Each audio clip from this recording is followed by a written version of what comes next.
What's up, everybody? Welcome to another episode of the Blue Crew, a New York Rangers podcast on the Believe Podcast Network. Our first official episode of the 2024-25 season with my friends Cody, Frankel, and Avery Zaretsky. Cody's being a fucking idiot, obviously, as usual. If you're watching, maybe we'll post this on YouTube. We haven't really been posting on YouTube, but we'll start going back up on YouTube so people can watch and see. I know Pete Dempsey loves to see our YouTube videos and whatnot. Shout out to Pete. But a lot going on in the personal lives. We'll start with Avery. You got a big update for us. What the hell is going on with you? Yeah, I currently live in Puerto Rico now. So casual. Yeah, I moved out to live with my boss, Jake Paul, and his team. And it's been a wild ride. I moved within like 1 week of him asking me. So now I'm out here. It's a good reset for the mind. It's really peaceful out here, and we're on a very strict schedule where it's just like Jake works out, we go, we film, and then you're just on the move for the most part.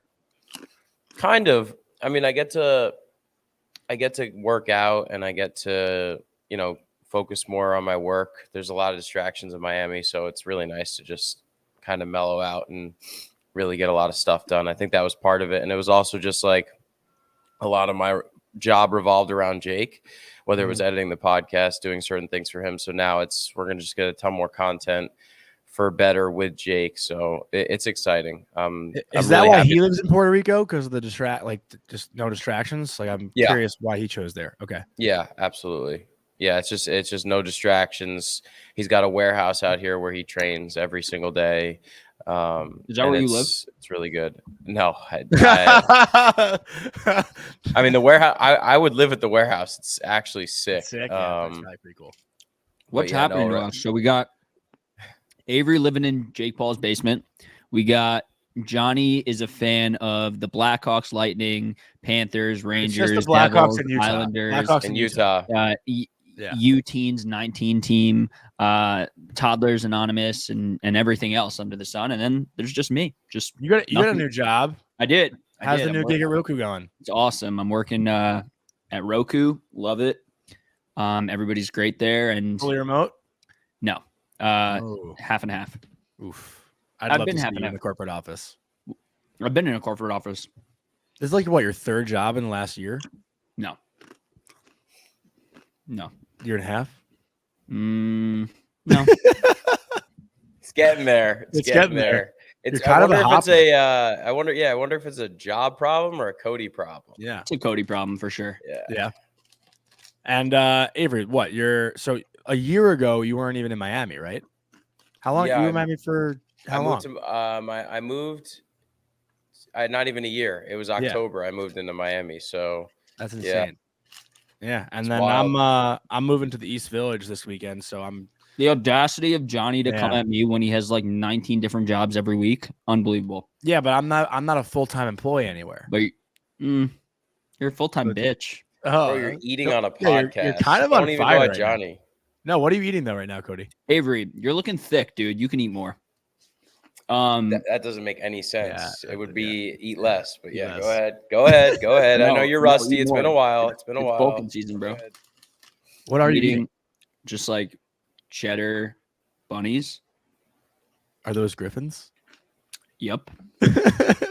Okay. Well, no, it's cool to see everyone kind of doing their own stuff in the personal lives. I've actually never lived in Manhattan myself, so I'm excited to live in Manhattan for the first time. I've been in Brooklyn for the past couple of years, so that'll be cool. But let's get into some Ranger stuff. Have you guys been paying attention to preseason? I know it's big Yankees time of year and the Jets and the Giants. So are you guys paying attention to preseason at all, or kind of just believe it or not? Yeah, I have. Adam Edstrom scored the 5th goal yesterday. The game before, we had Zach Jones score 2 goals. I've been just checking Twitter, or are you watching the game? No, okay. One thing I'm a little disappointed that you don't know by now, Jonny, that I don't go on Twitter. Yeah, you don't go on Twitter. Come on.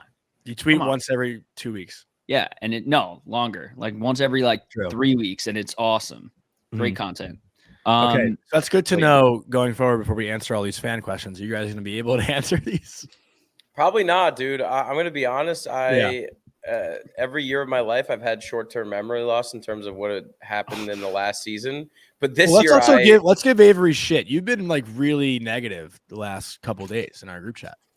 Like you're not excited. It's just like how can I forget what happened last year and we didn't change anything really? So, bro, the guy's chained in a basement. Of course, he's negative. No, but let's be serious. Are you genuinely not excited at all for the Ranger season? Are you also on top of that going to be able to watch most games? I'll be able to watch, but it's also just like it's still very hard to have optimism. If they went out and got Avery is back. Well, if they went out and got a big name, it's like, okay, let's look forward to that. But like the first line hasn't changed much. I mean, you get Riley Smith, but like, is he really going to be the guy to make the difference on that line? And then you got now Panarin. We know he's had that lingering lower body issue, and he comes out of the preseason game. I saw that. It's just like, what? And then we got to pay Igor. Like it's starting to get to a point where we talk about this all the time, where it's like you win Stanley Cups when you're paying the good players less money, and now we're gonna get strapped up again with Lafreniere, Igor. It's just like, did we miss our window? That's not this year. That's not this year. This is the guy who yelled at us, Johnny, when Capo Caco had 12 points in 79 games and was like, he's going to break out any day now. But this is the guy who's now saying nothing has changed for this team. I don't know what that has to do with anything, really. A lot. Actually. You're going somewhere. I was like, wow, Cody's really going to get me. And then he didn't. I didn't really know what that was. Well, I kind of did get you because it's like you're kind of flipping the script completely, it feels like. I'm flipping the script in terms of all my life. I've been a really big optimist, and now I'm like very hurt by this team. And I don't know. I just can't be super. I haven't been able to come to a point where I'm super excited for the season yet. It will eventually happen. Like if the Rangers get on like a winning streak and they start winning games and bringing me back in.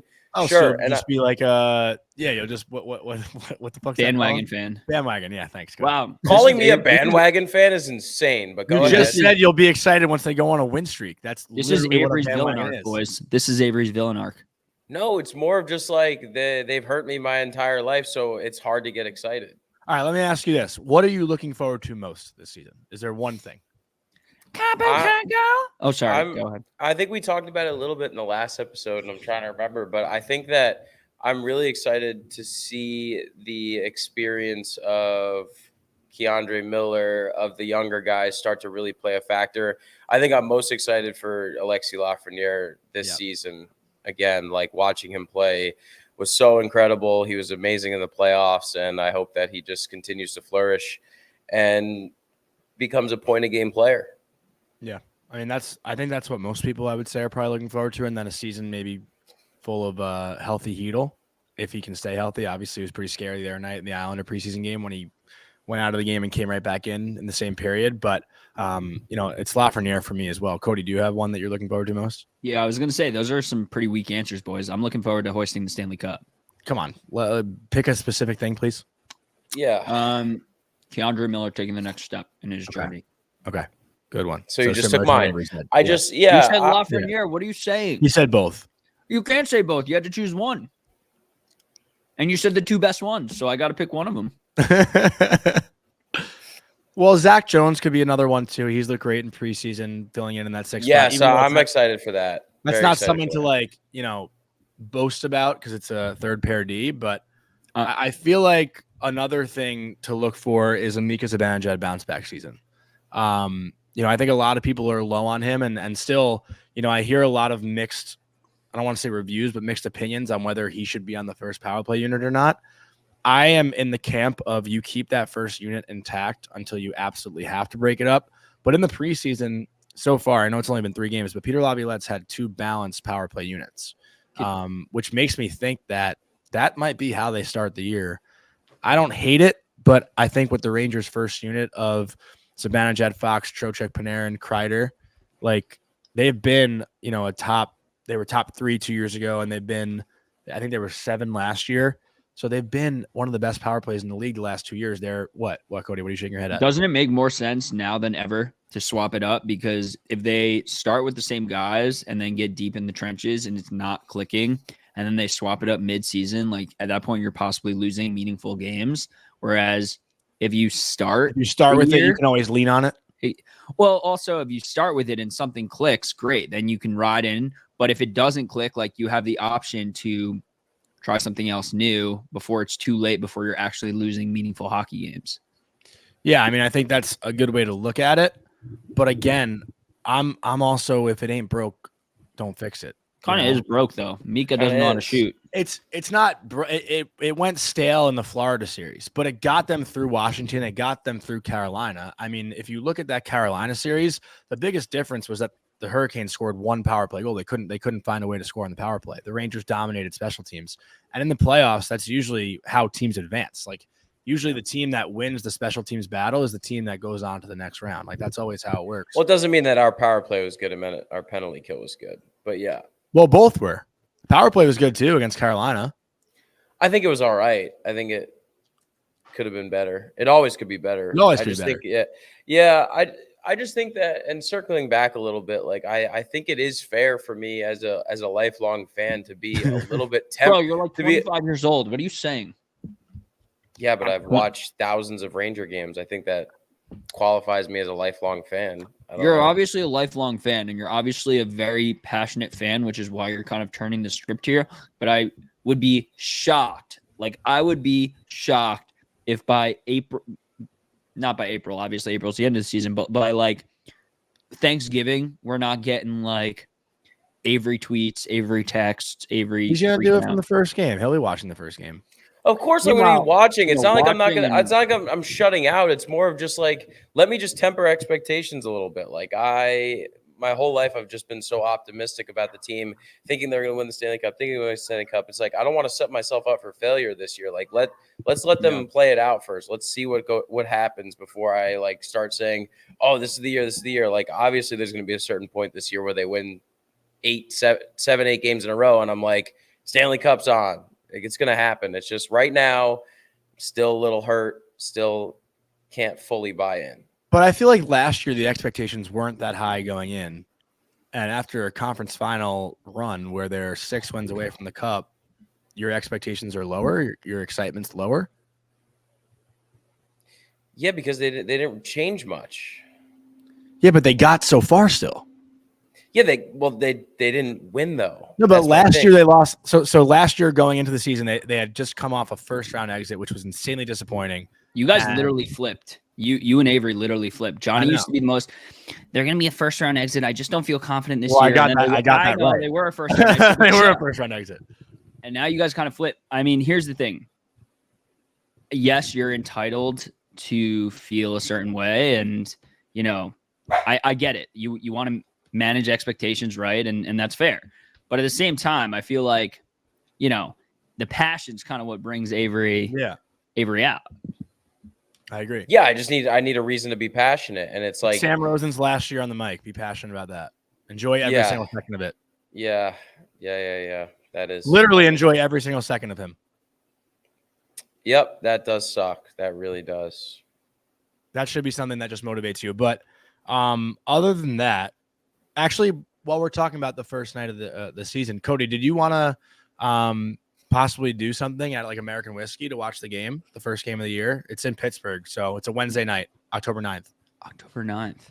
I was talking to Kevin, who runs it, and he was like, you guys should do something for the first game of the season. And I was like, I'll talk to the guys, see if they're down. I mean, Avery, you obviously won't be here, but it's going to be baseball playoffs, but like if it's they have multiple TVs. I'm good with it. Yeah, that'd be sick, like a Yankee little Yankee Ranger kind of viewing party. I'd be down.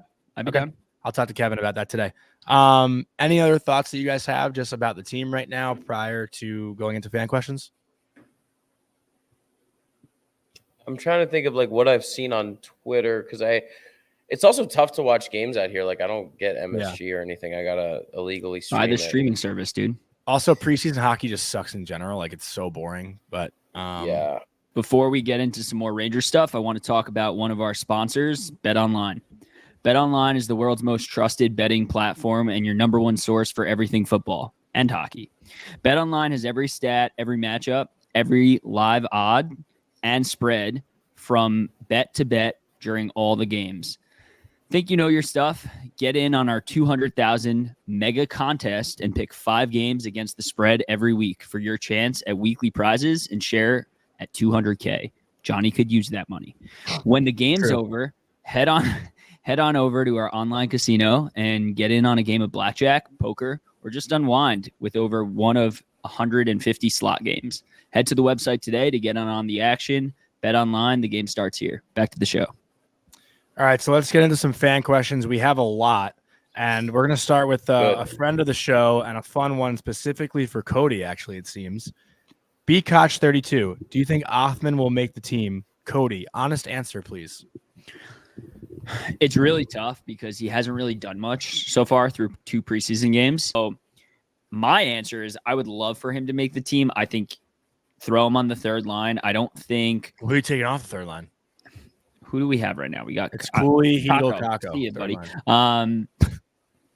It's Cooley, Hedel, Kakko. I mean, yeah, it's tough, right? But at the same time, like, if Kakko doesn't perform, I mean, this is it for him. We all know. Like, but what is your meaning of perform? Because Kakko looked great last night, I thought, on the third line. But what are we that's the thing, right? Like, what are we categorizing as looking player. Great?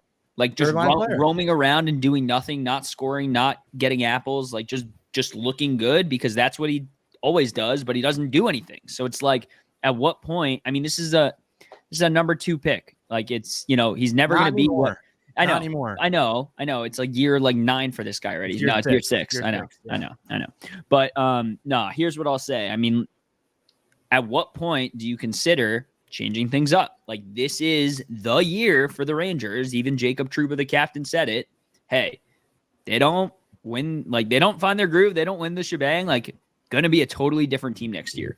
So I don't think, from my standpoint at least, like, and I'm not trying to be a Kakko hater, but I don't think he's done anything that I'm like, this guy is locked in at this spot and it has to be him. So if Brennan Othman is coming out here and showing fire and showing that he has a higher ceiling than Kakko to be a third liner and score some goals, like, to me, that's a no-brainer. And it's not like Kakko is going to get the boot off the team. You figure something out for him. If he has to get some fourth line minutes, like, it is what it is at this point. But my standpoint is, like, what Kakko's ceiling is at this point. I don't think, like, some crazy breakouts coming. I hate to be that guy, but I just don't. And I think Brennan Othman has, like, an untapped ceiling. You don't know where he can go. Can he end up turning into a Kakko or even worse? Absolutely. But I think his ceiling is so much higher. And this is a kid who scored 50 goals in the OHL and then, 30 goals in the AHL. Like, to me, it's kind of a no-brainer. I think he's going to need a little bit of development time, like, really run with it as the season progresses. But I feel like he should definitely have a shot to make the team, is my opinion. The Kakko thing is really interesting too. I mean, I spoke to him one-on-one a little bit earlier this week, and he's fully embracing that third line role. Like, it's obviously not a spot he wants to be in. I don't think anyone is ever, anyone who, like, he was picked that high is ever happy to be on the third line. Like, if it were up to him, obviously he'd be getting first power play minutes. Right. But the communication also with him and Laviolette, like, he told me they didn't really talk over the summer. They haven't really talked during training camp. Like, I think he's still trying to figure out how exactly he can be the best fit of himself on this team, which is hard mentally for a player. It is. It's hard. Like, listen, I gave Kakko a very hard time last year with the way he played. He also went through a really hard injury. But now, like, talking to the guy, I've actually created a pretty good relationship with him. Like, he understands. He has a very good attitude. And listen, I know you still need the production and you need stuff to show. And who knows? Othman probably could be just as good of a fit on that line as Kakko. Can I ask you something? Yeah. If looking at this holistically, and this is for you too, Avery, do you feel more comfortable, like, with this team in general and the upside they have, if your third line and fourth line is Cooley, Hedel, Othman, and then your fourth line would be, VC, Carrick, Kakko, and Rhodesy gets the boot? Or keeping things exactly as they are now and what you're getting from those bottom 2 lines? Like, to me, the upside is so much higher. Like, even if you have to, and I'm not saying Othman has to be on the third line. Like, if they have to play him some games 10 minutes on the fourth line, like, so be it. But if there's opportunity for him to score goals and help this team win hockey games, like, that's what I care about. Yeah, it's tough. I mean, listen, for a fourth line, I'd still want some guys that just get the puck in and bang bodies. Like I still think that's important. Obviously, it Does is. Brodzy really do that? No, but I'm saying like a Rempe or Edstrom, like I'd prefer. Sure, on the yeah, line, sure. You know, but even with that, like if you have fourth line players that could be offensive threats, like Jimmy Vesey can score goals. Carrick, I haven't seen enough of yet. But even like Edstrom as a fourth line center is a possibility too. You know, so that's an option as well. But like if you want to give Kako fourth line minutes, I just don't think he'll be able to adjust to a fourth line style. I don't think it would do him any good. I mean, it's his like I think we can all agree it's his do or die year on the Rangers, and like one way or another, he's either going to find it or he's not going to find it. And I feel like whether you're playing on the fourth line, third line, like you guys practice enough. Like if he's deserving to be on the third line, like I think we all trust Laviolette to put him on the third line, right? Like I don't think You're saying Othman or Kako? Kako. Like I don't think he's just going to go to the fourth line just to go to the fourth line. But I feel like if Othman's playing well enough and he's outperforming Kako, like you can't just start Kako over him just based on name. That's what I'm trying to say. I don't think it's based on name. I think it's just different style of hockey. Like Othman could play a fourth line or a third line role. Like I don't think Kako's not a fourth line player. I mean, Othman's not a fourth liner. He could play a fourth liner now because he's not established in the NHL and hasn't really gotten. No, but Othman can get the puck in deep, bang a body, and get the puck back. Like Kako doesn't really dump the puck in ever. Got to adjust, man. It's different times. I don't know. Yeah, but at this point, like that's his game. Like he's either a top 9 player on this team or he's not on the team. Like See you, bud. And he's going to be on the team. Well, he's going to be on the team until March, so he's gonna be a top 9 guy until then, no doubt. I agree with Avery. Also, like when you look at it, you know there are a lot of upcoming RFAs, UFAs. Like Riley Smith, you know, is 1 year. Lafreniere RFA, Cooley RFA. Kako is too though. VZ UFA. No, I know Kako as well. Okay. But I'm saying for Othman, like if you put Othman in Hartford again this year, let him play like first line minutes, let him play first line power play.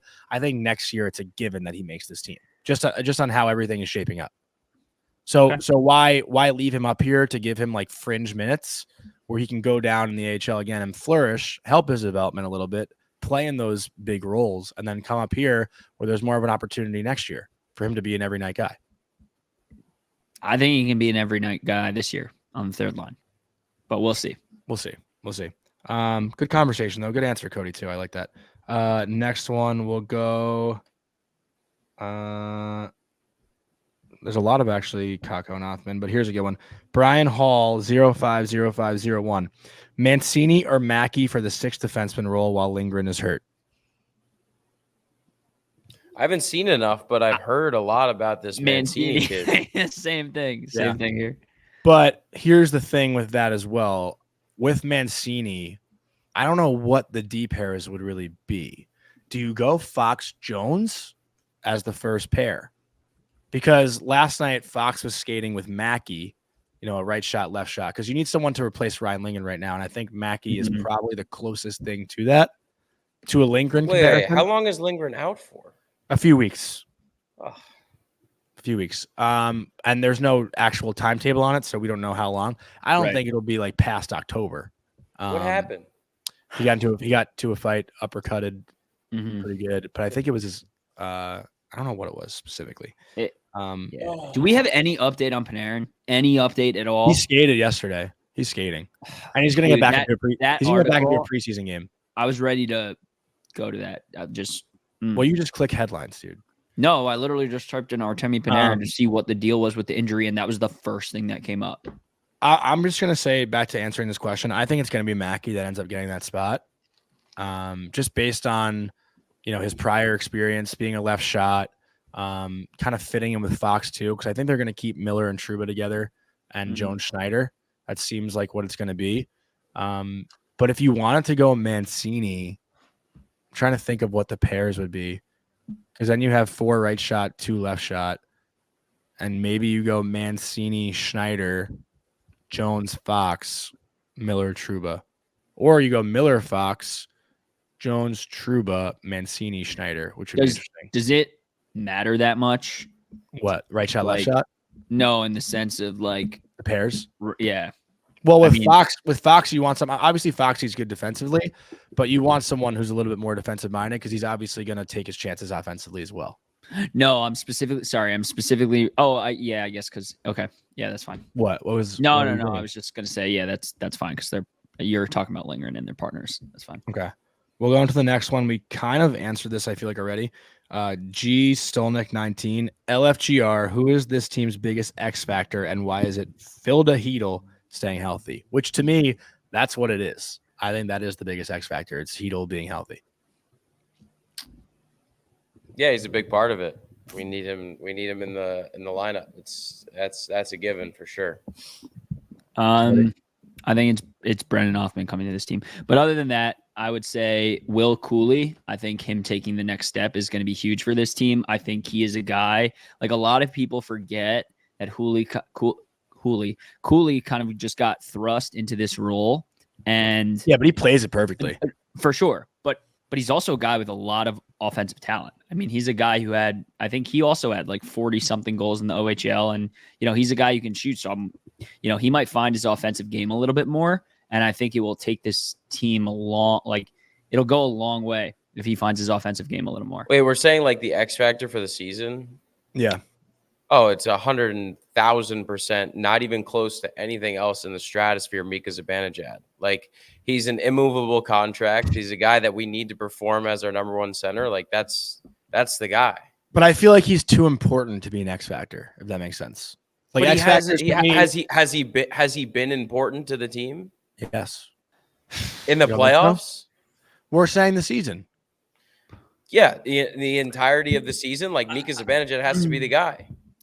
I mean, but I don't think that's an X factor. He was still no, good it last is. It is to an extent. 100% the X factor. If you have Philip Hedel that can score 20 goals on the third line, that to me is an X factor.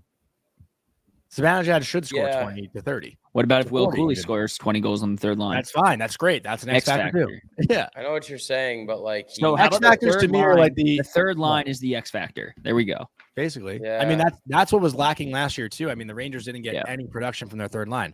Wenberg couldn't score in the playoffs. Cooley, I think, had 1 goal, and Kakko had 1 goal in the playoffs. Like, if you get like 1 to 3 extra goals from the third line, it could be different.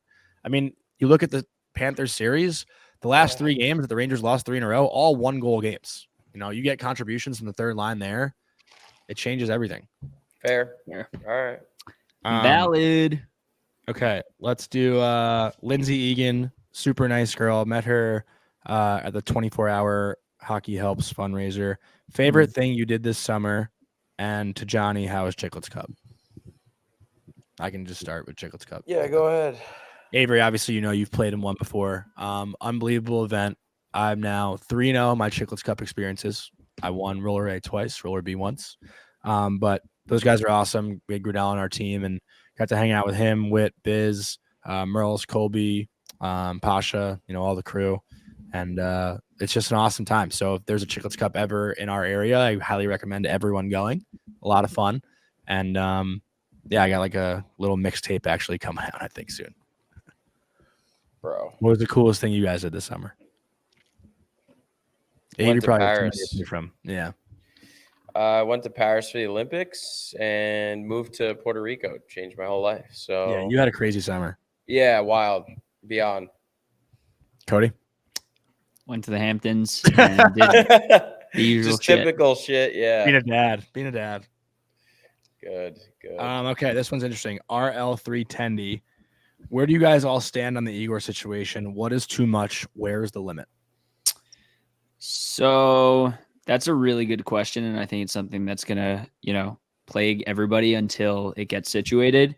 I'm just gonna say the number I'm thinking is 11.6. So I was saying 12, and I think that the tough pill to swallow for me is that this team was built out by Gorton and gave everybody and their mother a no trade clause and lock them up long term. And I think locking up somebody else long term is very problematic. However, Igor is not just somebody else. He's top 2 goalie, top 3 goalie in the league, like cornerstone of this franchise. They probably would have been bounced in the first round or second round if it wasn't for him, last season.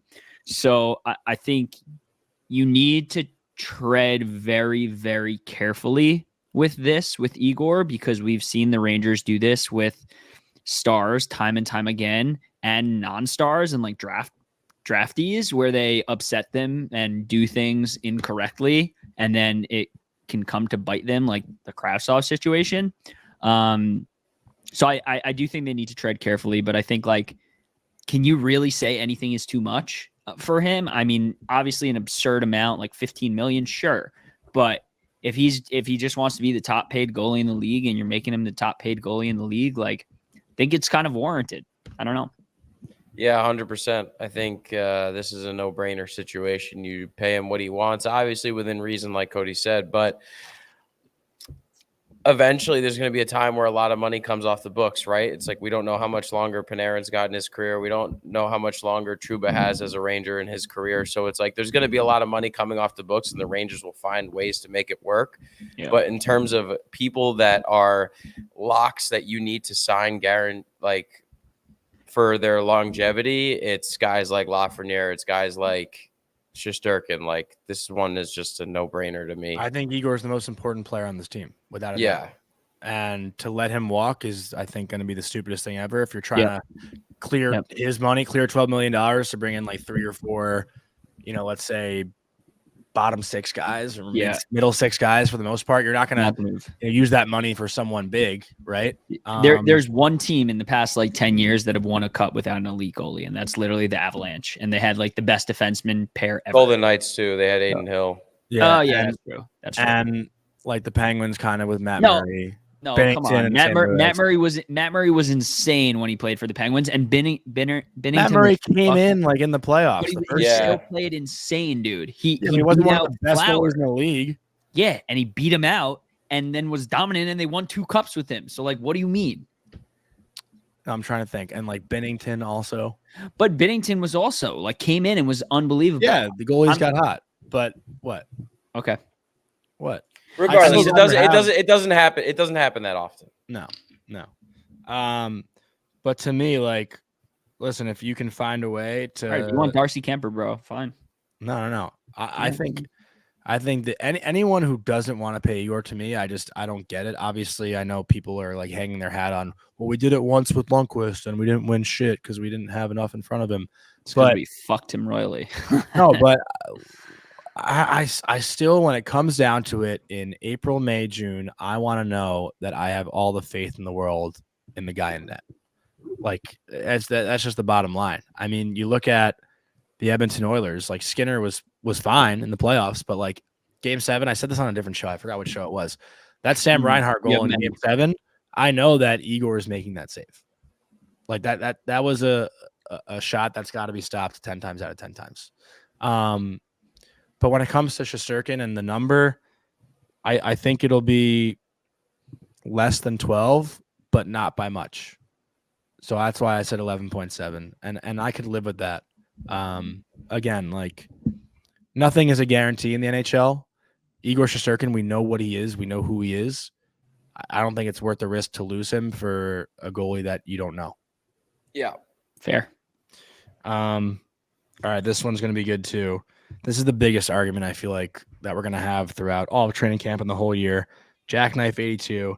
If we want Lafreniere to get more power play time, who do we take off PP1 and how do we justify it? Mika's the no-brainer. I mean, he's the guy was non-existent on the power play all year last year. He had pass-first mentality. He forgot to shoot the puck and didn't want to shoot the puck. I mean, do you give him a crack at it because he has such a sick one-timer? Sure, but he didn't use his one-timer last year. So plop Laffy on it and let him get to work. Okay, so issue with that. He still had 12 power play goals last year, which is not a lot. They all probably came by the end of April. But in the last 2 seasons. I mean, by the end of September. In the last 2 seasons in the NHL, Mika Zibanejad has the 6th most power play goals, ahead of Austin Matthews and ahead of David Pastrnak. Yeah, but we're talking about right now, dude. Yeah, we can talk about the past, but like, it almost feels like a regression. Yeah, it feels like a regression. He had one down year. Last year was the down year. Yeah, and I'm curious to know how many of those power play goals came in the first 2 months of the season. I guarantee you 8 of them did. 2 seasons ago, he had 91 points. 39 goals. Yeah, I just don't like to look at the overarching thing. It's like down But the it's stretch. one down year. I know, but when you look at the overarching numbers in like previous years, we're talking about right now, like he clearly has shown regression. Like he wasn't great in the playoffs on the power. Like we need him to be the guy, and he's not. So it's like if you're asking one player, who am I taking off? It's him. Yeah. Okay. I mean, the alternative is like who? Well, that's the conversation here. I'm But asking you. Let me ask you about Mika. Well, there was moments in the 21-22 season where Lafreniere was in that bumper spot, which is now Trocheck's spot, and I don't think Trocheck Previous. Now Lafreniere is where he needs to be. Tell us who you think, other than Mika Zibanejad, should be taken off if they were to do it, because I don't think they're gonna. I don't think they should do it. I don't think. But if they were, that's the question. If you were to take somebody off for Lafreniere, who would it be? I personally think it has to be Trocheck. I think it crazy. I'm not saying I want it to be. Trocheck is literally trending beyond upwards. Trocheck's amazing. Mika is trending downwards. To me, it's like apples and oranges. I think Loft deserves there's no reason, and I've been saying this to you, and I think you know that for maybe over 2 years now, that he should be on PP1. Like maybe at the time it wasn't warranted, but like, dude, this kid is turning into a fucking superstar. Like I agree. Throw him on the power. Like give him a shot. I just think, to me, people talk about Mika at 5-on-5 right now. He didn't produce a 5-on-5 last year and whatnot. If you take him off the power play, that doesn't increase his 5-on-5 play. Like playing on the power play versus not playing on the power play, your rhythm and the way you feel the game, the way you feel the puck, it's so different when you're not a part of the 5-on-4, the 5-on-3. Like that's where you gain a lot of confidence from. And maybe that's where Mika lost his confidence last year, because he wasn't really producing on the power play. Here's the facts. You have to look at it. Also, for the record, like I want Trocheck on power play 1. I'm just saying. I know. But what I'm classic hedge by fucking Johnny over here. Well, no. I don't think you listen. change it up right now, especially if Lafreniere is producing a 5-on-5. Hold on.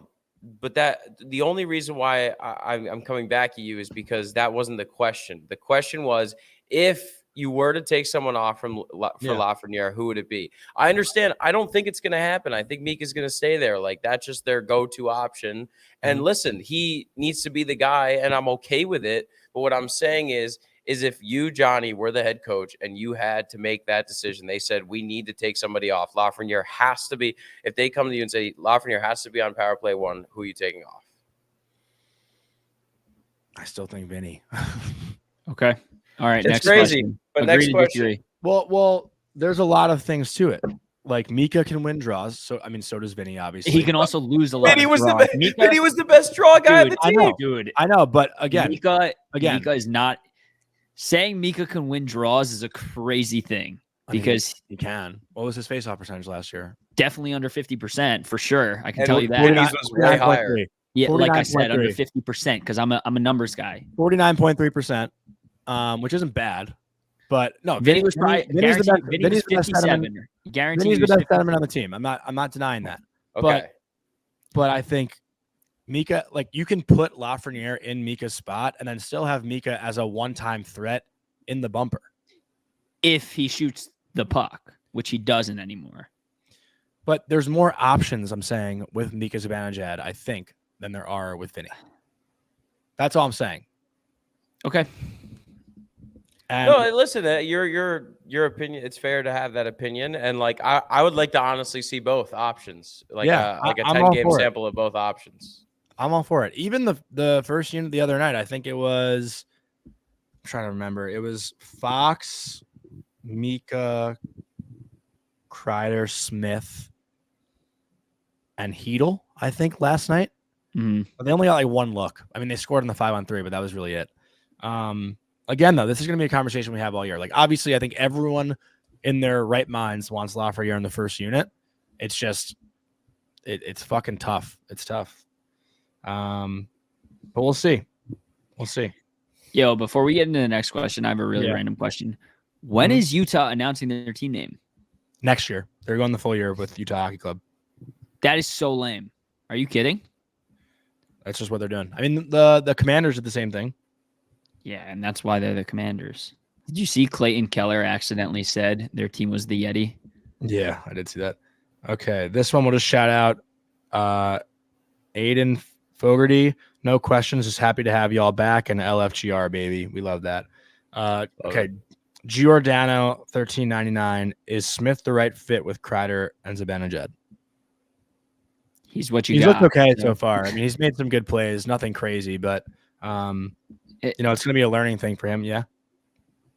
Yeah. Yeah, this is a pretty straightforward answer. I think. I mean, I haven't seen any of his plays, so It's not going to be above and beyond. yeah. Yeah. But he's looked good so far. He's also the only option if we're being honest here. Like Right unless now, yeah, unless Othman goes crazy, like he's literally the only option. So yeah, no, I agree. We'll finish on this because I think Pete Dempsey's probably our most loyal listener. You never allowed Cody or Avery to answer, so I'll ask again. Why does Jonny suck? You guys can have the floor. Roast me. there are so many reasons, but I'm gonna just stick with a classic that the guy puts ketchup on pasta, and that defines his character.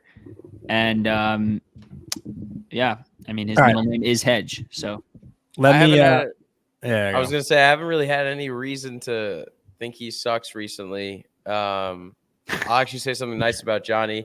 He does a lot of work for this podcast, and he does a lot of good work outside of this podcast. So Thanks, I'm very Avery. proud of him. He's moving into a new apartment, and he continues to thrive. So I will be the optimist for Mr. Lazarus and say that I am very proud of him.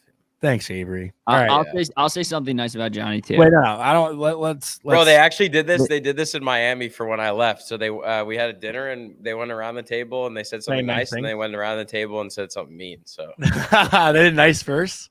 yeah, Johnny's got a sweet smile. Thanks. Okay, let me ask you this one just to wrap up this episode. Who do you think leads the team in goals this year? Oh, and man. I'll go back to last year. Let me pull up last year's stats. It was Panarin, right? It was Panarin, Panarin, 49, yeah, but I 49. want to go down the list. Panarin, I don't think 49. we'll ever see that again from him, if I'm being honest. I think his number right now is 33.5, like for actual props. I think that's probably pretty accurate, and I think Kreider will be around 40. So just let me read last year. So it was Panarin with 49, Kreider with 39, Lafreniere with 28, Zibanejad with 26, Trocheck with 25, then Fox with 17, VZ with 13. VZ was 7th on the team. Whoa. VZ, Kako, and Cooley all had 13. All right. How about Blake Wheeler? All right. Here's my prediction. I'm gonna give you two. I'm gonna give you the guy who's gonna have the most and the guy who I think's gonna break 20. The guy who's gonna break 20 is gonna be Kako, because you guys were surprised he had 13, and I think he's gonna have a better year. And I think the guy who's gonna lead the team in goals is gonna be Mika Zibanejad. I think so too. Yeah, I think he's gonna come back and have a good year. I'm saying 44 goals, Mika Zibanejad. Yeah, I like that. I think he knows he has to really turn it up. They all do. They know this is the last year for this core. Yo, would it be crazy to say Loff has 40 goals? I don't think so. I mean, he hasn't scored 30 yet. I mean, he had 28 last year. I mean, think how long it took Chris Kreider to score 30, and then the guy started dropping 50 bombs. So I just saw a picture of Loff. He looks pretty lean. Like, it looks like he gained some muscle. I'd be more than fucking happy if Loff scored 40 goals. That'd be awesome. Yeah. And for Avery's question about the 20, I'm going to go with Will Cooley. I think he's going to break 20. That's a bold one. I like that, though. He had 13 too last year. Yeah, I like that. Has Hedl had 22 one year, I think. Yeah. No, Hedl will break 20. Hedl will break 20. If he's healthy, he'll break 20. Man, maybe Trocheck breaks 30. I actually bet that. Honestly. I bet Trocheck to have 30 goals this year. Was that the line? It was like plus 500. Really? Yeah, what's the exact number on that? Let me find that actually. I'm curious. I bet you it's like 27.5. Vinny Trocheck to have I put it on FanDuel actually. It's like to score 30 plus goals. It was actually plus 800. Vinny Trocheck scored 30 goals on FanDuel. I mean, he's only done it once in his career, so it's kind of valid. Yeah. Yeah, but Lafreniere's better. He's got Panarin. I like that. Where is that? Yeah, I love that. FanDuel. I do think Panarin's going to shoot a lot less. I just feel it. I think he'll break 30, but I think he'll probably have close to 35. So that's an opportunity for Loff and Trocheck to really go hammer time. Panarin last year was 9th in shots on goal in the NHL, 303 shots. Wow. Pretty wild. But that's all I really got for this episode. Anything else you guys have? I mean, the only thing that I like want to continue to watch is just the power play units. I'm really curious to see what they do. And hopefully Mika does figure it out, you know? So the preseason ends next weekend. The last preseason game is October 4th, I believe. On Long Island. So next week. Okay. Yeah. On Long Island. Interesting.